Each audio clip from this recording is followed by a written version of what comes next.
कि तिमीले त्यो बेला किन त्यस्तो अभिव्यक्ति दियौ? त्यो सेनापतिलाई नेपालको युवाले, नेपाली सेनाले र नेपालको कुनै पनि नागरिकले कसरी चाहिँ हाम्रो सेनापतिको रूपमा एक्सेप्ट गर्न सक्छन् वा स्वीकार्न सक्छन्? त्यसकारण हाम्रो विरोध हो क्या। होस्नी मुबारकलाई त्यहाँको जनताले छाता र भालाले गोली घोची मारेको 4-5 वर्ष पनि भएको छैन। कर्नेल मोहम्मद गद्दाफी 10 कक्षा पास भइसकेपछि जाने भनेको 11 कक्षामा हो, 12 कक्षामा हो। 12 कक्षा पास भइसकेपछि फर्केर 10 कक्षामा आउने होइन क्या। त्यो भने पछाडि जानु हो, अधोगतितिर धकेलिनु हो। त्यसकारण तर लगामको सँग हुनु पर्यो भने जनताको हातमा हुनु पर्यो। को हो त्यो भन्ने? निर्मला आफन्तका बलात्कारीलाई कसरी लुकाएको छ भने बालुवाटारले लुकाएको छ, होइन भने किन अहिलेसम्म पत्ता लगाउन सकेन? देश लिपुले लिम्पिया दुरा र कालापानी बेच्दाखेरि अराजक नहुने, ए बाबा यो नखाऊ, यो जनताले तिरेको करबाट आर्जेको सम्पत्ति हो।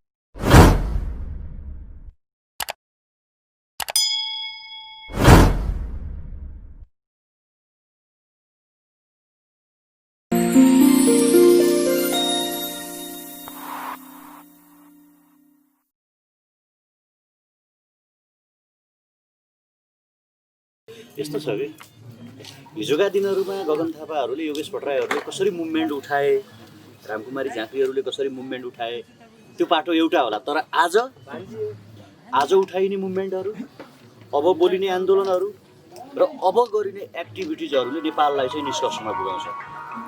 हिजोको जस्तो आज नेपाली युथहरू छैन। नेपालको युवाहरू अन्डरस्ट्यान्डिङ पावर हाई भएको, बुझ्ने र राइट एन्ड रङ छुट्याउन सक्ने क्यापेबल पाल्दछन् अहिले, र अब चाहिँ युथहरूले सक्छ।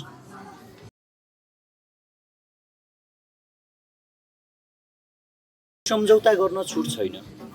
हाम्रो लक्ष्य भनेको जबसम्म यो देश डेभलप हुँदैन, जबसम्म हाम्रा सपनाहरू पुरा हुँदैनन्, हामीले बोकेको लक्ष्य कम्प्लिट हुँदैन, तबसम्म हामीलाई गल्न, थाक्न, हार्न र सम्झौतामा हाम्रा मुभमेन्ट र हाम्रा आन्दोलनहरूलाई चाहिँ सम्झौतामा टुङ्ग्याउन छुट चाहिँ हामीलाई छैन।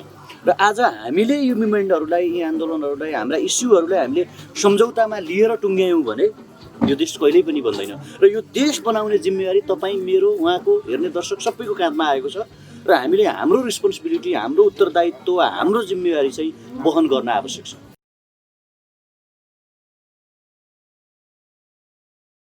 रोजीरोटी मात्रै होइन, परिस्थिति सिर्जना गर्ने होइन, यो देशलाई बनाउने हो।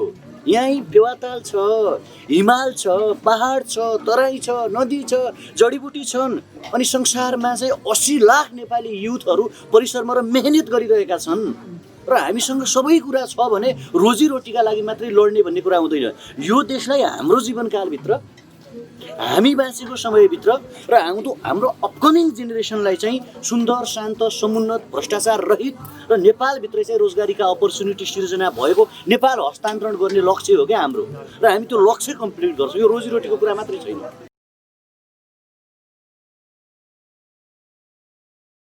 हरचोटि भनिरहेको छु, हामी कार्यकर्ता जन्माउने बाटोमा छैनौँ, हामी लिडर जन्माउने बाटोमा छौँ। तपाईँको लिडर तपाईँ हो, मेरो लिडर म हो, उहाँको लिडर उहाँ हो, र हेर्ने दर्शकको लिडर पनि उहाँहरू स्वयं हो। हिजो प्रचण्ड, केपी ओली, बाबुराम भट्टराई, शेरबहादुर देउवाहरूले कार्यकर्ता जन्माए, एसम्यान जन्माए, भक्त हनुमान झोलेहरू जन्माए। तर आज हामी युथहरूलाई के भनिरहेका छौँ भने अब हामीले एसम्यान, दास, हनुमान त्यो जन्मिनुपर्छ, हामीलाई सपोर्ट गर्नुपर्छ, हामीलाई विश्वास गर्नुपर्छ, मुभमेन्टमा भाग लिनुपर्छ भन्ने पक्षमा हामी छैनौँ। हामी के भनिरहेका छौँ भने तपाईँको जीवनको लिडर तपाईँ हो, न कि तपाईँको र मेरो जिन्दगीको लिडर, तपाईँको र मेरो जिन्दगीको मालिक, तपाईँको र मेरो जिन्दगीको चाहिँ गडफादर खड्ग ओली होइनन्। होइन, केपी ओली यो देशको प्रधानमन्त्री बन्न सक्छन् भने हाम्रो युवा किन बन्न सक्दैन? हाम्रो युवा किन वडा अध्यक्ष बन्न सक्दैन? किन मेयर बन्न सक्दैनन्? सक्छन्। त्यसकारण तपाईँ सक्नुहुन्छ र तपाईँ बन्न सक्नुहुन्छ भन्ने हाम्रो भनाइ हो। र यो भनाइ चाहिँ मलाई लाग्छ नेपालको हरेक युवालाई मनपर्छ। सबैको भनाइ हरेक युवालाई मनपर्छ। तर आजको कन्टेस्टमा हेर्दाखेरि देशमा यति धेरै व्यथिति हुँदा पनि युवाहरू त जति रूपमा सडकमा आउनुपर्ने हो, जति मात्रामा आउनुपर्ने हो, त्यति मात्रामा सडकमा त आएका छैनन्। तपाईँ 2 वर्ष अगाडि हेर्नुहुन्थ्यो भने कि नेविसङ सडकमा आएको देख्नुहुन्थ्यो, कि चाहिँ तपाईँ अनेरा सुब्बु सडकमा आएको देख्नुहुन्थ्यो, कि कुनै अर्को पार्टीको विद्यार्थी सङ्गठन सडकमा आएको तपाईँ देख्नुहुन्थ्यो होला। आज 2.5 वर्षको ड्युरेसनमा न नेपाली काङ्ग्रेसको मान्छेहरू सडकमा आउँछन्, न चाहिँ तपाईँको चाहिँ नेकपाको मान्छेमा सडकमा आउँछन्। स्वतन्त्र युथहरू फ्री युथहरू, फ्री भिजन राख्ने युथहरू, नेपालको सार्वभौम सत्तालाई तपाईँको चाहिँ अङ्गीकार गर्ने युथहरू, राष्ट्रियतालाई मान्ने युवाहरू आज चाहिँ सडकमा आइरहेका छन्। यो प्रोग्रेस हो र यो प्रक्रिया बढ्दै जान्छ, यो घट्ने प्रक्रियामा जाँदैन। हेर्नुहोस्, जसरी सोसियल रिभोल्युसन भइरहेको छ, प्रविधिमा डेभलपमेन्ट भइरहेको छ, त्यसै गरी युवाका मस्तिष्कहरू पनि आज के भइरहेका छन् भने तपाईँको चाहिँ डेभलप भइरहेका छन्, विकसित भइरहेका छन् र हिजोभन्दा आज, आजभन्दा भोलि यो क्रम बढ्दो क्रममा छ।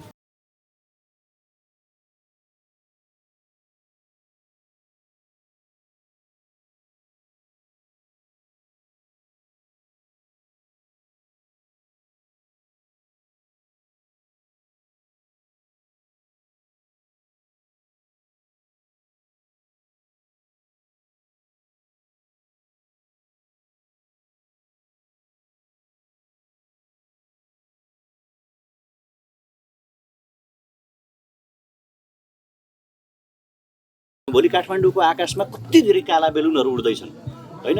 हामीले टाइमिङ पत्ता लगाउन खोजिरहेका छौँ, टाइमिङ सार्वजनिक गरेको छैन र पोखरामा म यहाँ छु, यहाँ पनि हामी कालो बेलुन उडाएर पोखराको आकाशमा उसको टाइमिङ हामीले पत्ता लगाइसकेपछि र एमएम नरबाडे, मनोज मुकुन्द नरबाडेको कुरा के हो भने नेपाल र भारत बीच निकै पुरानो प्राचीन एक किसिमको रिलेसन छ, एउटा सम्बन्ध छ। नेपालको प्रधान सेनापति भारतमा गएर त्यहाँको चाहिँ महारथीको दर्जानी चिन्ह लिने र भारतको प्रधान सेनापति स्थल सेना प्रमुख नेपाल आएर नेपालमा चाहिँ यहाँको दर्जानी चिन्ह लिने एउटा परम्परा छ। तर मनोज मुकुन्द नरबाडीको केस चाहिँ फरक छ। जतिखेर लिपुलेख लिम्पिया धुरा र कालापानीमा भारतले आफ्नो भूभाग हुँदै त्यो भूभाग हाम्रो नेपालको भूभाग टच गर्दै मानव सरोवरसम्म बाटो निर्माण गर्यो, त्यो बेला नेपालमा तीव्र आन्दोलन भयो र हामीले पनि त्यसको विरोध गरेका थियौँ। र नेपाल सरकारले नक्सा निकाल्दाखेरि जब कूटनीतिक तौरबाट वार्ता हुने आधार हुँदाहुँदै राजनीतिक तौरबाट समस्याको हल गर्ने आधारहरू रहँदै त्यतिखेर यिनै मनोज मुकुन्द नरबाडे चाहिँ बोलिरहेका थिए अथवा उनले विवादास्पद अभिव्यक्ति दिएका थिए। उनले लगभग लकारेका थिए कि हामी चुप बस्ने छैनौँ भन्ने टाइपको अभिव्यक्ति दिएका थिए र उनले के भनेका थिए भने जो ये नेपाल की नक्शाबाजी अभी चल रहे ये नेपाल खुद के बलबुत्ते में नहीं हो रहा है, इसके पीछे एक बहुत ठुला बड़ा ड्रैगन का हाथ है जो उत्तर की तरफ से उसको चाहिँ सपोर्ट कर रहा है वा पुश कर रहा है।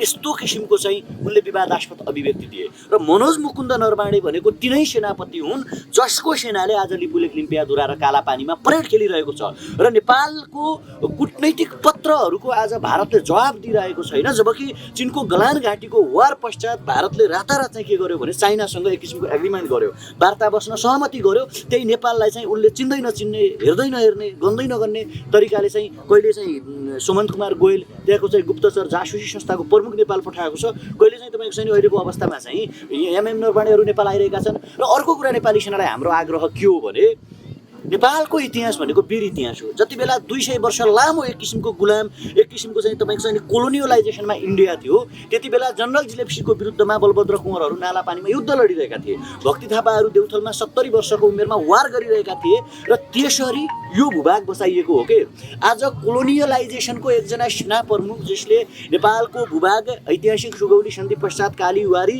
रहेका लिपुलेख लिम्पियाधुरा र कालापानीमा परेड खेलाइरहेको छ, त्यो सेनाको प्रमुखलाई वीर इतिहास बोकेको बलभद्र कुँवर र तपाईँको चाहिँ अमरसिंह थापा, भक्ति थापाको विरासत बोकेको नेपाली सेना जसले चाहिँ शपथ ग्रहण गर्दाखेरि म यो देशको रक्षाका लागि मेरो जीवन अर्पण गर्नेछु, मेरो माटोका लागि म ज्यान दिन तयार छु भनेर शपथ लिने सेनाले स्यालुट ठोक्न सक्दैन। तपाईँ हामीले तिरेको करबाट तलब खाने नेपाली सेनाले एकजना चाहिँ विदेशी सेना गुलाम चाहिँ गुलामीहरूको आज त्यो किसिमको व्यवस्था भोगेको देशको सेनापतिलाई चाहिँ आज आएर स्यालुट दिनु, हान्नुको, तपाईँको चाहिँ महारथीको दर्जानी चिन्ह प्रदान गर्नुको आवश्यकता छैन। नेपाल सरकारले स्पष्टीकरण सोध्न आवश्यक छ एमएम नरबाडेलाई कि तिमीले त्यो बेला किन त्यस्तो अभिव्यक्ति दियौ। त्यो सेनापतिलाई नेपालको युवाले, नेपाली सेनाले र नेपालको कुनै पनि नागरिकले कसरी चाहिँ हाम्रो सेनापतिको रूपमा एक्सेप्ट गर्न सक्छन् वा स्वीकार्न सक्छन्। त्यसकारण हाम्रो विरोध हो क्या।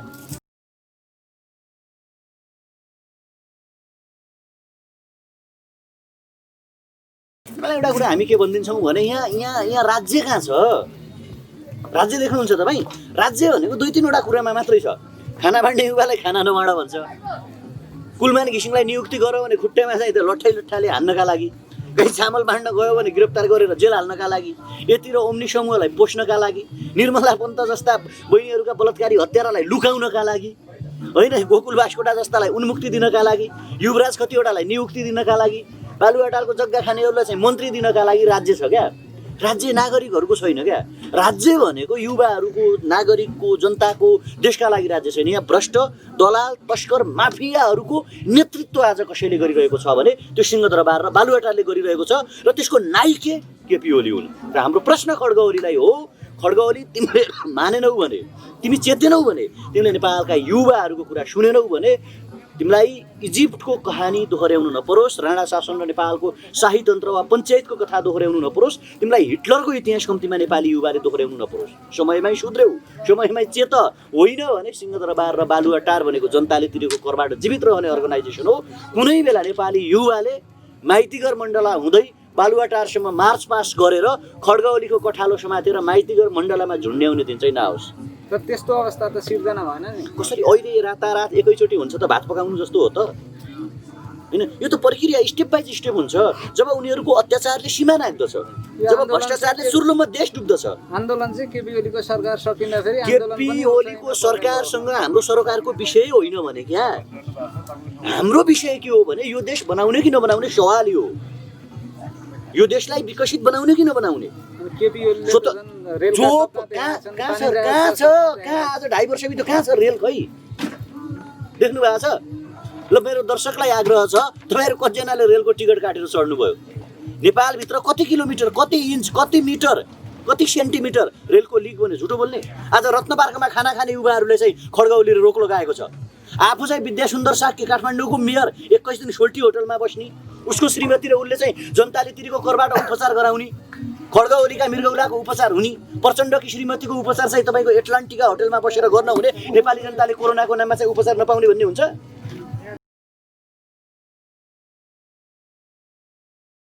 करप्टेडहरूको साम्राज्य चलिरहेको छ क्या, यहाँ रावण युग चलिरहेको छ। यहाँ त कहाँ सत्ता छ? तपाईँले सत्ता भएको फिलिङ्स गर्नुभएको छ? के छ भने 4-5 वटा कजेस कारण फ्याक्टहरू भनिदिनुहोस्। 1, 2, 3, 4, 5। यो सत्ता समाजवादी र प्रगतिशील हुनुको कारण के?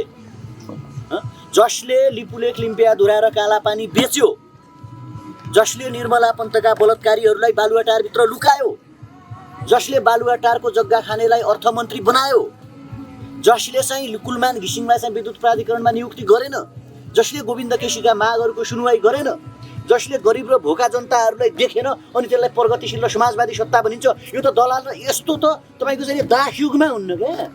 केपी ओलीले अहिले आफूलाई सुप्रिमो ठानिरहेका छन् र हाम्रो आग्रह के छ भने विद्यासुन्दर साक्य र खड्ग ओलीले क्यार धेरै गर्यो भने भोलि यिनीहरूको उपचारको खर्च सार्वजनिक गराउँछ युवाहरूको सत्ताले। त्यो बेला यिनीहरूलाई माइतीघर मण्डलामा ल्याएर झुन्ड्याइन्छ। यो कुरा चाहिँ फिक्स हो। यिनीहरूको सम्पत्ति त छानबिन हुन्छ। युवाहरूले त यो देशको सत्ता कब्जा गर्छन्, रियालिटी हो यो झुट होइन, संसारमा भएको छ। यी तीनै मान्छे हुन् जसले राजा ज्ञानेन्द्र शाहको विरुद्धमा मुभमेन्ट गरेका थिए। यी तीनै नेताहरू हुन् जसले पञ्चायतको विरुद्धमा 14 वर्ष लामो जेल जीवन काटेका थिए। यहाँ तीनै नेताहरू छन् जसले चाहिँ राजतन्त्रको विरुद्धमा लड्नका लागि 12-14 वर्ष जेल जीवन बिताएका, के अरे तपाईँको चाहिँ भूमिगत जिन्दगी बिताएका छन्। यिनीहरूलाई राम्रोसँग थाहा छ युवाका कुरा सुनेन, नागरिकका कुरा सुनेन, नागरिकहरूको आवाज बुझेन, नागरिकहरूप्रति उत्तरदायी भएन भने जनताहरूले कसरी लखेट्छन्, कसरी च्युत गराउँछन्, कसरी धकेल्छन् भन्ने कुरा त यिनीहरूलाई हामीले इतिहास पढाउनु पर्ने, हामीले राजनीति पढाउनु पर्ने, हामीले सिकाउनु पर्ने आवश्यकता छैन नि त।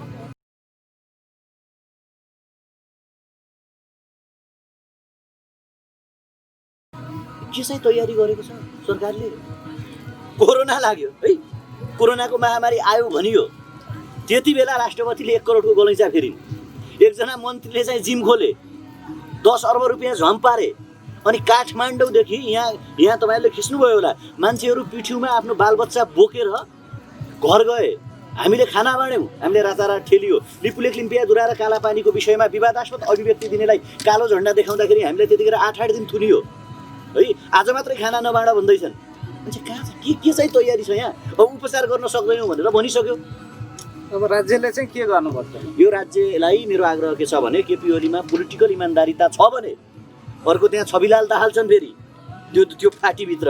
अब अरू यो काङ्ग्रेस, अरू दल, यी दलका यी मरिसकेकाहरूको चाहिँ कुरा गर्न आवश्यकै छैन, किनकि तिनीहरू अलरेडी सुतिसकेका छन्। पोलिटिकल रूपमा पब्लिकले तिनीहरूलाई डाउन बनाइसकेको छ। तर जो पावरमा छन्, जो सत्तामा छन्, जो शक्तिमा छन्, उनलाई चाहिँ प्रश्न गर्ने नेपाली जनताको अधिकार हो, नेपाली जनताको राइट हो। र हाम्रो प्रश्न उनीहरूलाई के छ भने होइन, यदि तिमीहरूमा पोलिटिकल इमान्दारिता छ भने तिमीलाई लाग्छ कि हामीले लिपुलेखलिम्पियाधुरा र कालापानी बचाउन सकेनौँ? हामीले जनताले भोलि तिमीहरूलाई कम्तीमा 100% को गल्तीमा 25% माफ गरिदिउन्, मृत्युदण्डको फैसला र सजाय नसुनाउन् जस्तो लाग्दछ भने तिमीहरूले एउटा काम गर। त्यो काम के हो भने तिमीहरू सत्ता छोडेर युवाहरूलाई सत्ता हस्तान्तरण गर। त्यति गर्न तिमीहरूलाई लाज लाग्छ भने मध्यावधि निर्वाचनमा जाऊ। तपाईँ कास्कीबाट चुनाव लड्नुहोस्, अर्को साथी आफ्नो क्षेत्रबाट चुनाव लड्छ र यिनीहरूको जमानत जफत हुने गरी हराउँछन्। यति गर्दासम्म पनि मानेन भने, लिपुलेखलिम्पियाधुराहरू बेचिरहे भने, होइन, जासुसीहरूलाई बालुवाटारमा रातो कार्पेट ओछ्याइरह्यो भने, होइन, खाना बाँड्ने युवाहरूलाई छोपिरह्यो भने, गिरफ्तार गरिरह्यो भने, होइन, जनतालाई चाहिँ भात नबाड भनिरह्यो भने, मैले भने इजिप्ट भन्ने देशको जुन पूर्व एकजना राष्ट्रपति थिए त्यहाँको प्रमुख होस्नी मुबारक जसको नाम हो, तिनको उदय ओलीको भन्दा खतरनाक तरिकाले भएको थियो। त्यो बेला इजिप्सियन जनताले के भन्थे भने होस्नी मुबारक जस्तो राष्ट्रवादी मान्छे यो संसारमा छैन भन्थे। कालान्तरमा होस्नी मुबारकलाई त्यहाँको जनताले छाता र भालाले घोची मारेको 4-5 वर्ष पनि भएको छैन। कर्नेल मोहम्मद गद्दाफी,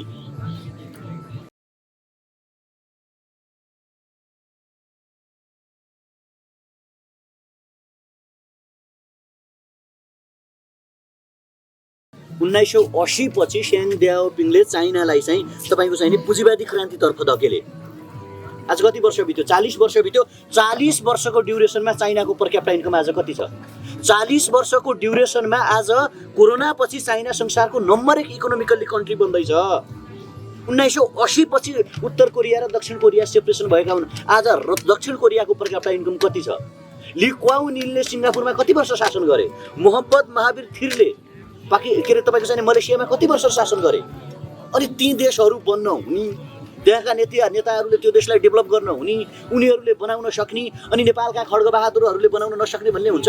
असम्भव भन्ने कुरा खड्ग ओलीलाई लाग्ला, म यो देश बनाउन सक्दैन, यो त चाइना र भारतको बिचमा छ, यहाँ त भारतको हस्तक्षेप चल्छ भन्ने उनलाई लाग्ला।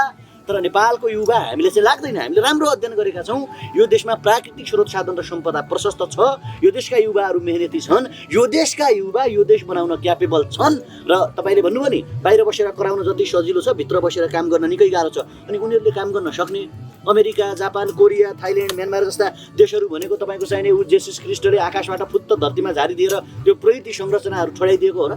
त्यो देशमा मेहनत गरे, तिनीहरूले प्रगति गरे, करप्सन रोके, युवाहरूलाई मोबिलाइजेसन गरे, काम गरे, अर्थतन्त्रका आधारहरू पत्ता लगाए, तपाईँ ह्युमन डेभलपमेन्ट इन्डेक्सहरू, मानव विकास सूचकहरूको इन्क्रिज गरे, अर्थतन्त्र कसरी बलियो हुन्छ भन्ने कुरा जाने, त्यो देश डेभलप भने।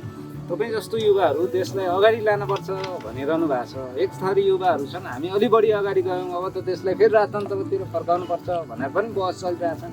अरू युवाको कुरा के छ म जान्दिनँ। हेर्नुहोस्, म नागरिक सर्वोच्चतामाथि विश्वास गर्छु। यो आधुनिक जमानामा, यो पोस्ट मोडर्निस्टिक युगमा उत्तराधुनिकतावाद दर्शन चलिरहेको छ। अहिले पोस्ट मोडर्निज्म, मार्क्सिज्मलाई पनि नियो मार्क्सिज्म तरिकाले व्याख्या गरिरहेका छन्। यो बेला चाहिँ म पेरेनियलिस्टिक टाइपमा जानुपर्छ अथवा स्थायित्ववादतर्फ जानुपर्छ, म डिसेन्ट्रलाइजेसनमा गइसकेको पावर विकेन्द्रीकरणको कुरा चलिरहेको संसारमा अहिले पावर सेन्ट्रलाइजेसनमा जानुपर्छ भन्ने युवाहरूसँग मेरो गुनासो छैन। मेरो उहाँहरूलाई आग्रह के छ भने तपाईँहरू जीवनका नियमहरू र जीवनका दर्शनहरू पढ्नुहोस्, पोलिटिक्सका नयाँ आयामहरू पढ्नुहोस्। 10 कक्षा पास भइसकेपछि जाने भनेको 11 कक्षामा हो, 12 कक्षामा हो। 12 कक्षा पास भइसकेपछि फर्केर 10 कक्षामा आउने होइन क्या। त्यो भने पछाडि जानु हो, अधोगतितिर धकेलिनु हो। त्यसकारण लोकतन्त्रको सबैभन्दा सुन्दर र समुन्नत पाटो भनेको नागरिक सर्वोच्चता हो। नागरिकको हातमा पावर दिनु हो क्या, नागरिकहरूलाई शक्तिशाली बनाउनु हो। र आज हामी के भनिरहेका छौँ भने direct elected president with the right to recall and reject भनिरहेका छौँ हामी। यो गणतन्त्रको पनि उन्नत पाटोको रूपमा यसलाई हामी डेभलप गरिरहेका छौँ। प्रत्यक्ष जनताले 77 जिल्लाबाट देशको कार्यकारी राष्ट्रपति चुन्न पाउनु पर्यो, तर लगाम कोसँग हुनु पर्यो भने जनताको हातमा हुनु पर्यो। तपाईँ हाम्रो हातमा हुनु पर्यो। मानौँ देशभरिका 77% युवाले अथवा नागरिकले 51% मत दिएर देशको राष्ट्रपति चुने। अब 2.5 वर्ष बित्यो खड्ग ओलीको जस्तो। 2.5 वर्षसम्म उसले भनेका कामहरू कम्प्लिट गर्न सकेन, पुरा गर्न सकेन, अथवा पुरा नहोला सुरु गर्न त सकिन्छ नि त, गर्न सकेन, तपाईँको चाहिँ सेटिस्फाई दिन सकेन, सन्तुष्ट दिन सकेन भने राइट टु रिकलको व्यवस्था हुन्छ त्यहाँ। त्यो भनेको यदि अर्को 51% जनताले तपाईँको चाहिँ यो मान्छे ठिक छैन, राष्ट्रका लागि काम लाग्दैन, 5 वर्ष खाली व्यर्थै यो मान्छेलाई खेर हाल्नु भन्ने लाग्छ भने राष्ट्रपतिलाई त्यो ठाउँबाट फिर्ता बोलाउने व्यवस्था हुन्छ। रिजेक्ट भनेको आगामी इलेक्सनमा त्यस्ता मान्छेको पछाडि एउटा राइट बटन अर्को रिजेक्ट बटन हुन्छ। यो मान्छे एबल छैन भनेर रिजेक्ट गर्ने व्यवस्था पनि हुन्छ। र यो व्यवस्थाको कुरा गरिरहेका हामी, नागरिक सर्वोच्चता कुरा गरिरहेका हामी, पोस्ट डेमोक्रेसी, तपाईँको चाहिँ उत्तराधुनिकतावाद, नियो मार्क्सिज्म होइन, तपाईँको चाहिँ यो किसिमको दर्शनको व्याख्या विवेचना संसारको पोलिटिकल एनालाइसिस भइरहेको अवस्थामा अब कोही चाहिँ म चाहिँ उही तपाईँको चाहिँ राणा शासनमा फर्किन्छु, त्योभन्दा अगाडि अझै म चाहिँ जङ्गबहादुरको पालामा फर्किन्छु भन्छ भने त्यस्तो युवालाई त हामीले केही भन्न सक्दैनौँ।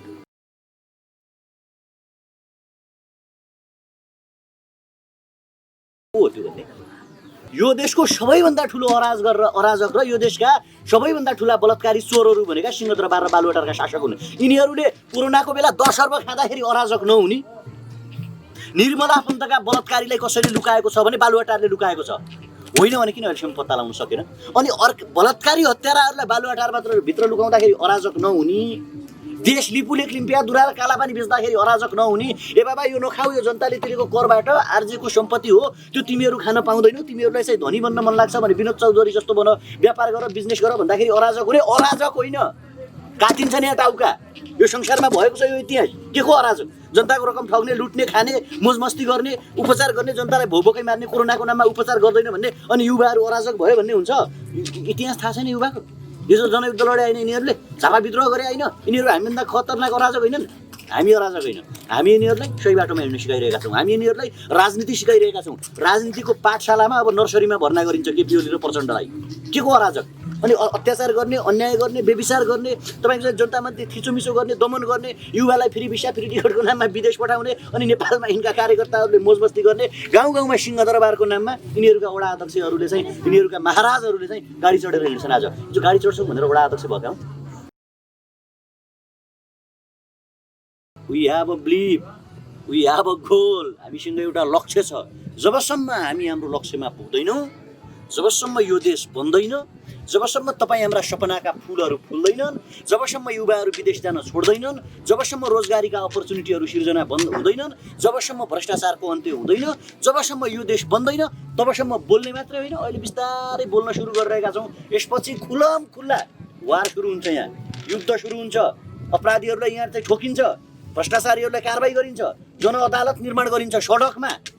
त्यो पनि यहाँ यो संविधान तपाईँको चाहिने बहिष्कृत हुन्छ। त्यसपछि जनताको आफ्नो संविधान हुन्छ, जनताको आफ्नो अदालत हुन्छ। युवाहरूले सडकबाट प्रधानमन्त्रीको घोषणा गर्छन्, युवाहरूले सडकमा संसदको निर्माण गर्छन्, र हामी सर्वोच्च अदालत चाहिँ त्यति बेला माइतीघर मण्डललाई मान्नेछौँ। तपाईँहरू पोखरामा हुनुहुन्छ, यहाँको चाहिँ तपाईँको चाहिँ मुख्यालयहरूको अदालत चाहिँ तपाईँ पनि यहीँ चाहिँ तपाईँको चाहिँ यही फेवातालको किनारामा राखेर चाहिँ यहाँका चाहिँ अपराधीहरू, यहाँका तस्करहरू, यहाँका चाहिँ मुख्यमन्त्रीहरू अथवा मेयरहरूले करप्सन गरे, भ्रष्टाचार गरे, जनतालाई ठग्यो भने यहीँ ल्याएर कारबाही गर्ने। 10 लाख जनताको बिचमा त्यो किसिमको परिकल्पना, त्यो किसिमको परिपाटी सुरु हुनेछ। अब कहाँ बोल्न छोड्ने कुरा गर्नु।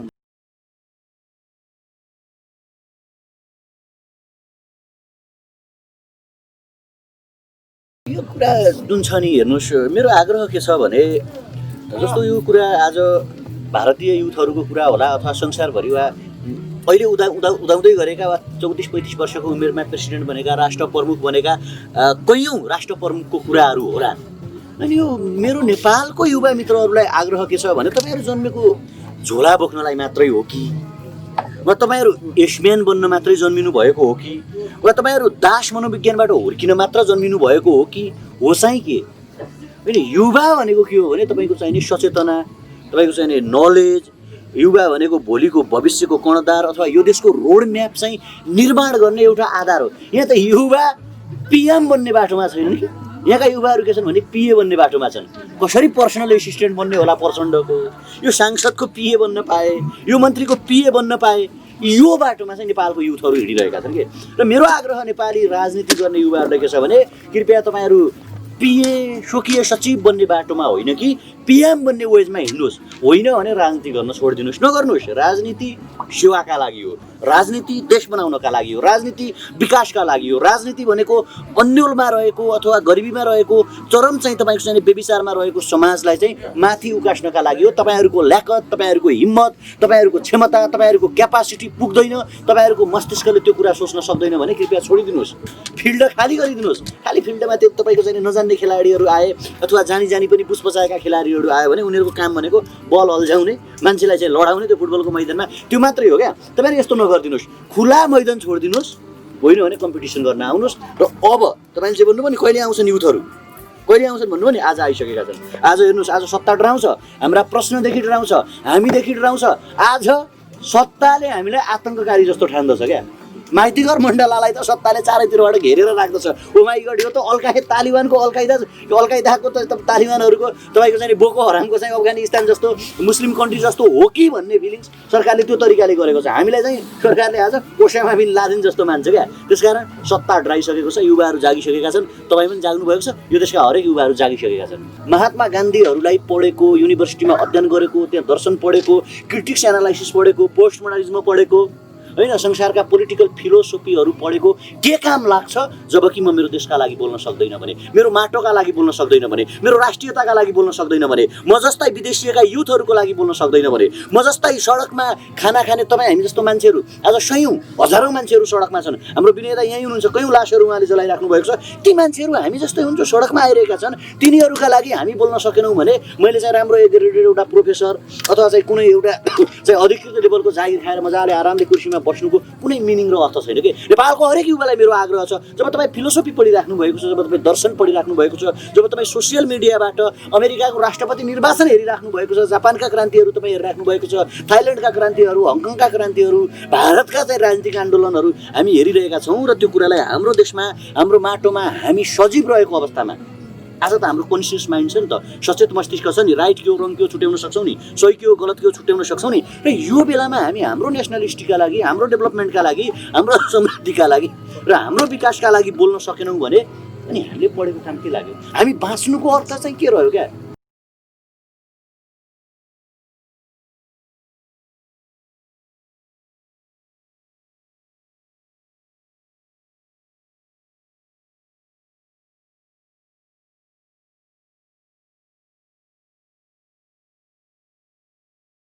एउटा सुन्दर टुमारो हाम्रा लागि वेटिङ गरिरहेको छ, मात्र हामीले कति हिँड्ने भन्ने हो क्या। We have a believe a wonderful tomorrow is waiting for us.